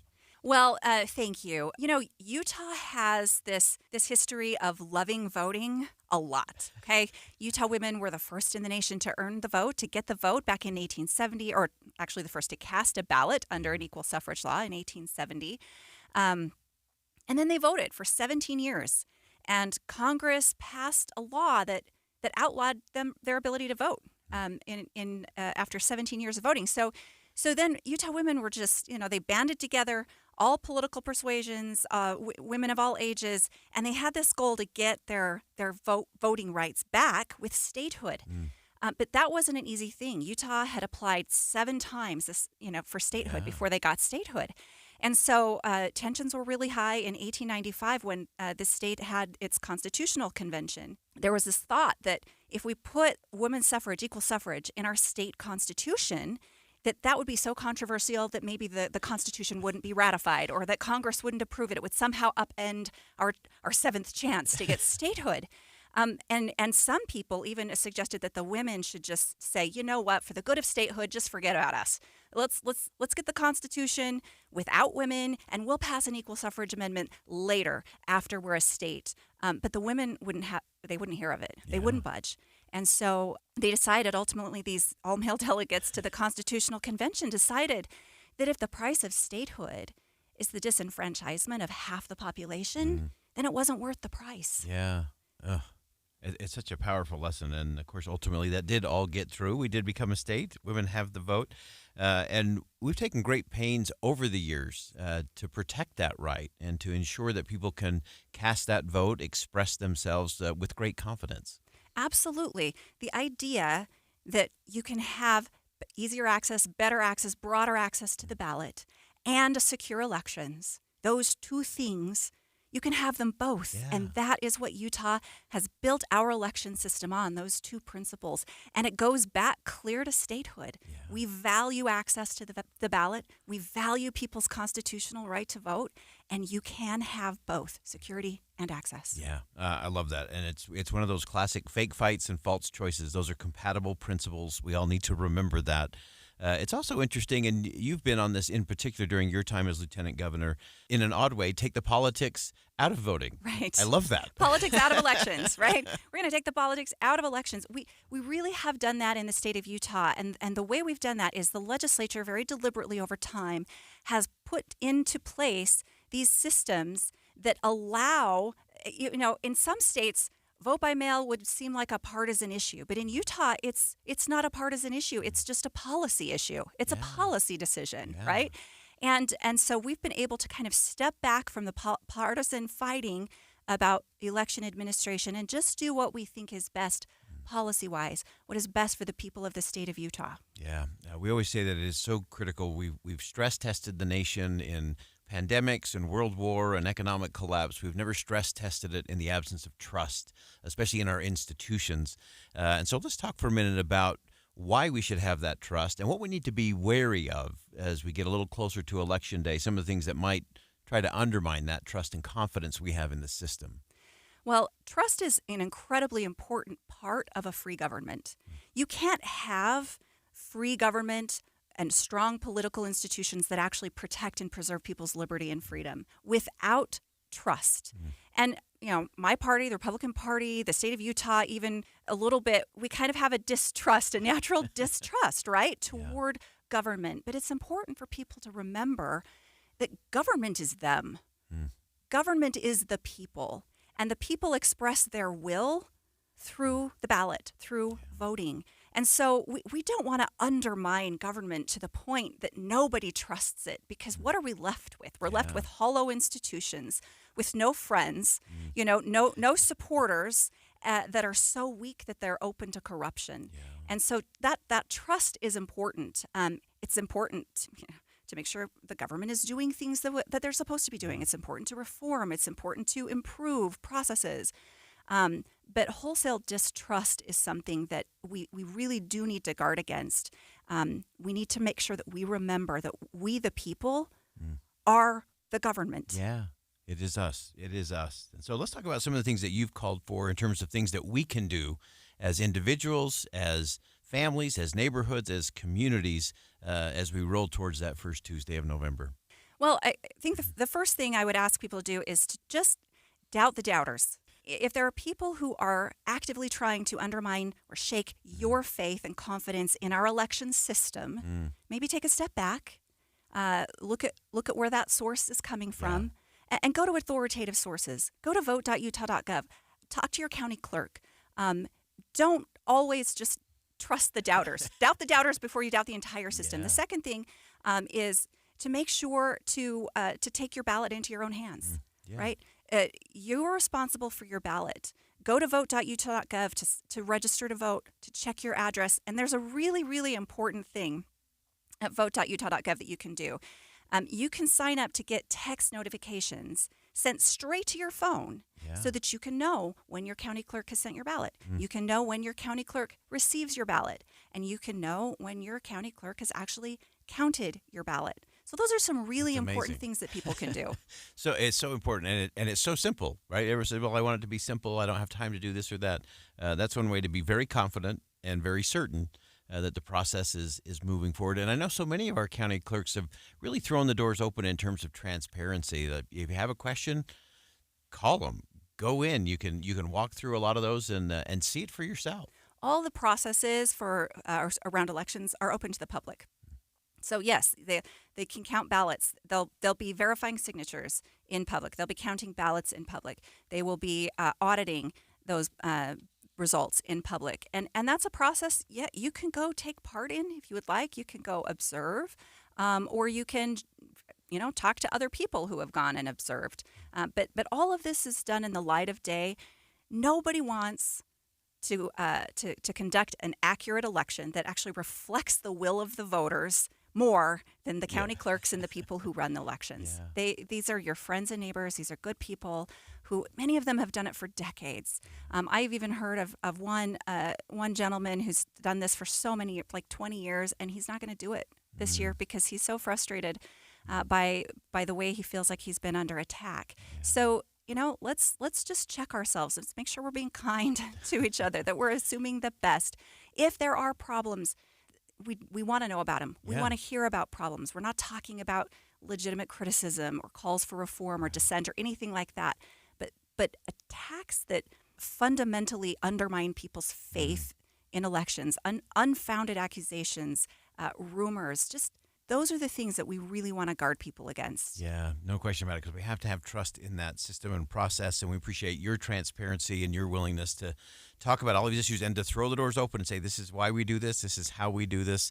And I don't think anyone in the country does it better than the state of Utah. Lieutenant Governor Henderson, thank you so much for joining us today. Thanks, Boyd. We'll step aside for one last break.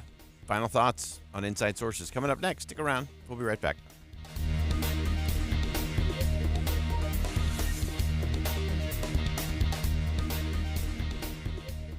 If you need a new roof, there's a reason IWC Roofing is the #1 residential roofing contractor in Utah. IWC has been replacing roofs for 27 years. They are professionals. You don't get some janky subcontractor fiddling around up there. You get experienced IWC employees on your roof, and they finish most jobs in a single day. They're in, they're out, and they power wash your driveway just to say thank you. Now you're wondering about the price. After all, IWC is one of the few Owens Corning Platinum certified contractors in the entire state, but they offer value pricing, and right now, take advantage of their fall special. $2,000 off your quote. And of course, they'll work with you on financing, so call IWC Roofing, the highest rated roofing contractor in Utah, plus $2,000 off. Right now, call IWC Roofing, 801-232-5690. That's 801-232-5690, or go to IWCRoofingUtah.com. Our home's been due for a little TLC for a while now. So when we heard Cypress Credit Union was offering a home equity line of credit at just 6.49% APR for the first 6 months, you better believe we jumped on it. It's just what we've needed to renovate the living room. And the kitchen. And definitely the man cave. For a limited time, get a HELOC at 6.49% APR. Learn more at cypresscu.com. Cypress Credit Union. Your future is our future. Federally insured by NCUA. Equal housing lender. NMLS number 666254. Hey, this is Dan, the laptop man from PC Laptops. Let me tell you an amazing story. Last week, a customer came in. They were a creative director for an agency, and they were frustrated that their old, slow computer wasn't processing their files quick enough. He had a big project due and could not afford any delays. Well, we hooked him up with one of our new, powerful 2025 desktops for only $999, and he was able to complete his project with ease. Take one home today. The new 2025 S1 desktop or SM3 laptop for only $999. You heard that right, $999. You get a blazing fast processor, 16 gigs of RAM, and over a terabyte of blazing storage for $999. What else do you get? Lifetime service warranty, and we have 12 months special financing on approved credit. Hurry in right now because supplies are limited, because at PC Laptops, we love you. Just check us out at PCLaptops.com. $999, PCLaptops.com. It's official. KSL Sports is your official radio home of the Utah Hockey Club. When the puck hits the ice this fall, you'll hear every goal, every check, and every tension-filled moment on the KSL Sports Zone. Join us to celebrate the home opener at Delta Center on October 8th. Your exclusive home of the NHL and the Utah Hockey Club in Utah is KSL Sports in 97.5, the KSL Sports Zone. Be advised, this is your opportunity to save up to 40 to 80% on a hot tub or swim spa. This weekend only, today through Sunday. Mountain America Expo Center, Sandy. Be advised, this is your opportunity to save up to 40 to 80% on a hot tub or swim spa. This weekend only, today through Sunday. Mountain America Expo Center, Sandy. 18-month interest-free financing. Our factories have demanded we sell 1,000 hot tubs and swim spas this weekend. Mountain America Expo Center, Sandy. Huge factory incentives, factory rebates, this weekend only. Mountain America Expo Center, Sandy. We can remove your old hot tub. Free delivery of your new hot tub. Hot tub starting at $2,999. Mountain America Expo Center, Sandy. Free delivery of your new hot tub. Just relax and enjoy. Mountain America Expo Center, Sandy. Today, 2 p.m. to 8 p.m. Saturday, 10 a.m. to 8 p.m. Sunday, 10 a.m. to 6 p.m. Free admission, free parking, free delivery. Mountain America Expo Center, Sandy. Call 833-SPA-SALE or visit hottubandSwimSpaSale.com. As the beautiful golds, reds, and bright yellows appear on the trees, the air turns crisp and the fall takes hold. Your fun changes from shorts and flip-flops to hiking boots and flannel shirts, along with the endless trails to hike or ATV. When you visit Bear Lake, you visit so much more than the ordinary. From a wildlife refuge to scenic trails to the shores of the beautiful Caribbean Blue Lake, everything takes on a whole new look. See it for yourself this fall, or plan your trip for the first winter snow, snowshoeing, snowmobiling, logs on a fire, as you warm your toes and sip warm cider in one of Bear Lake's cozy cabin getaways. To find out more about everything that's available to you and to book your stay, visit bearlake.org. Bear Lake, a little piece of paradise, just right outside your back door. See it for yourself. Visit scenicIdaho.org. Getting help with electrical repairs is easier than you think. All you have to do is call Any Hour Services or schedule an appointment at anyhourservices.com. No one helps more homeowners than Any Hour Services. With the three things you need to know this hour, I'm Dan Bomas. First, the state agency that monitors Great Salt Lake says 2 good water years really helped, but we're not at a healthy level yet. Second, dock workers back on the job with a big pay raise. They'll wait until next year to talk about automation. And third, our temperatures reached 90 degrees this afternoon, setting a record for Salt Lake City's warmest October day ever. 90 degrees and sunny in Salt Lake City. And back to Inside Sources on KSL News Radio. Hear elevated conversation on crucial issues. Boyd Matheson on Inside Sources. Well, we're rolling into General Conference weekend here in Salt Lake City, Utah, a time of big gathering. So we're going to talk about gathering as we close out the show today. This weekend in Salt Lake City at the Conference Center of the Church of Jesus Christ of Latter-day Saints will once again be filled to capacity as tens of thousands of members and friends of the church gather for the semi-annual General Conference. Millions will likewise gather virtually around televisions, computer screens, and digital devices to tune in for messages of inspiration, guidance, counsel, and a sense of belonging to the Church of Jesus Christ. And, of course, we'll have all of that for you here on KSL News Radio with some special programming in between conference sessions that you don't want to miss out on as well. But it's all about gathering, and gathering's a good thing. American chef and author Alice Waters said that this is the power of gathering. It inspires us delightfully to be more hopeful, more joyful, more thoughtful. In a word, more alive. More alive. Humans have a need to gather. And people gather at the obvious places like restaurants and parks and playgrounds and community centers, as well as at the typical things of family reunions and weddings and funerals. They also come together in really unique ways at sporting events or symphonies. In times of tragedy, nationally or locally, people gather for vigils, to grieve, to mourn, and to collectively heal. There's simply something magical to gathering. Even the most introverted of introverts can be profoundly stirred emotionally when they're part of something a little bit bigger than themselves. So that longing to connect, to be part of a story, a movement, a family, it's hardwired into humans. Researchers including Shira Gabriel and Ariana Young shared in a 2017 paper their research showing how gathering, or collectively assembling, as they reframed it, contributed to a sense of meaning to the lives of those they studied. Now, the internet and digital devices have in many ways short-circuited gathering because it's much easier to just post a picture than to drive across town to interact or assemble. And while getting FaceTimed into a child's recital or a soccer game, that's a good thing. That's great for those far away, but it just can't replace the power of being there. University of Houston research professor Brene Brown wisely challenged her readers to show up. Show up for collective moments of joy and pain so we can actually bear witness to the inextricable human connection. Collective human connection through gathering in celebration or sorrow is the fabric that binds individuals to each other, to their communities, and to important institutions.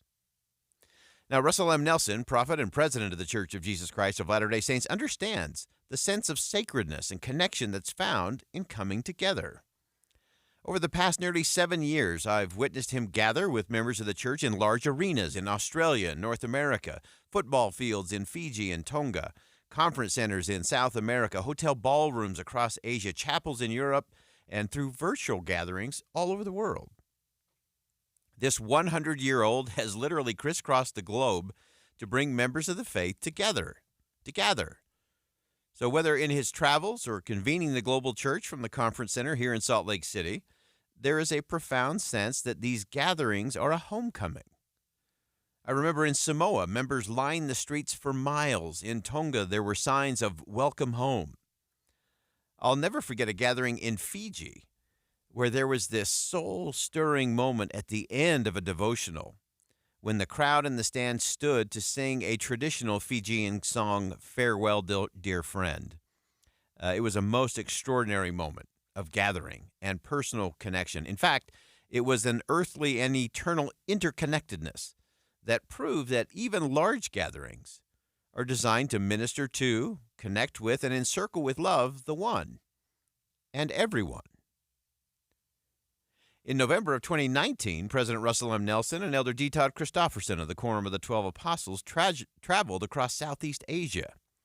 Now, the 4 countries they traveled to included those with vast populations. Vietnam, a country of 97 million. Cambodia, 15 million. Singapore, nearly 6 million. Indonesia, 267 million citizens. In each of these nations, the Church of Jesus Christ of Latter-day Saints has very small groups of members. So the trip would be marked not by large crowds in athletic stadiums, but by small gatherings in sometimes very humble settings. Traveling so many miles across so many time zones to meet with so few may seem like a meaningless exercise in futility by the world's standards. Society seems consumed with measuring, quantifying, and counting everything from internet clicks to social media likes. But the prophet and the apostle came not to count audience sizes, but to minister to people in a higher and holier way. One Sunday, I recall my colleagues and I attended a tiny branch of the Church of Jesus Christ in Hanoi, Vietnam. There were less than 30 members in attendance, most of them very young.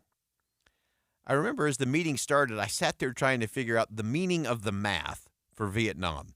I was overwhelmed by the seeming futility of it all. A country of 97 million with a total church membership of about 700 at the time.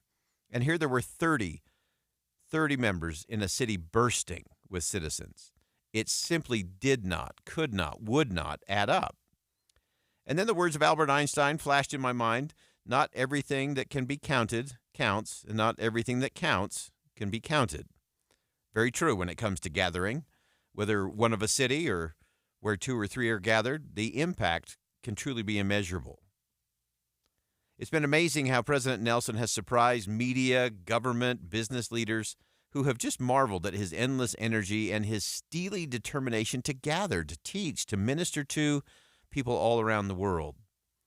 The New York Times recently observed President Nelson's age is not just a statistic.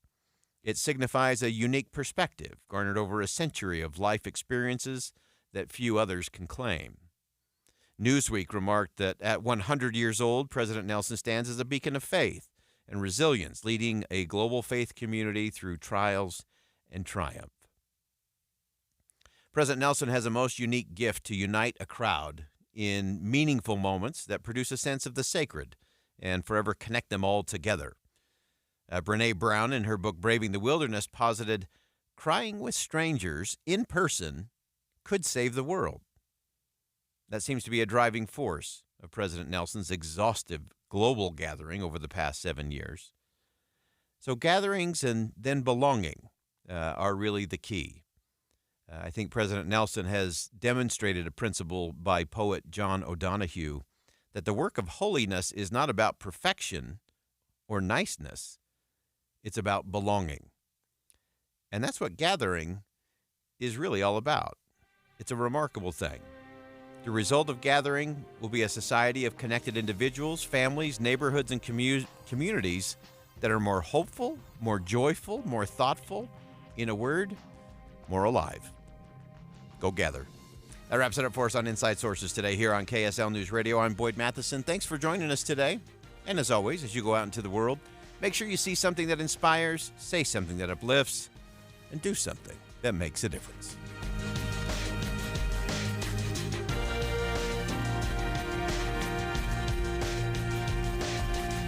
KSL FM Midvale. KSL Salt Lake City. From the KSL Common Spirit Health Studios, this is KSL News Radio. Utah's news, traffic, and weather station. It's 3 o'clock at KSL News Radio. Good afternoon. I'm Maria Chaleos, and today for Jeff Kaplan, it's sunny in Salt Lake City and it's hot, 90 degrees. KSL's top story. Every single high schooler in Utah will now be guaranteed admission to at least one of the state's public higher education institutions, regardless of their GPA. KSL News Radio's Hugo Ricard Bell is live with details. Hugo? Maria, the Utah system of higher education says as long as the student graduates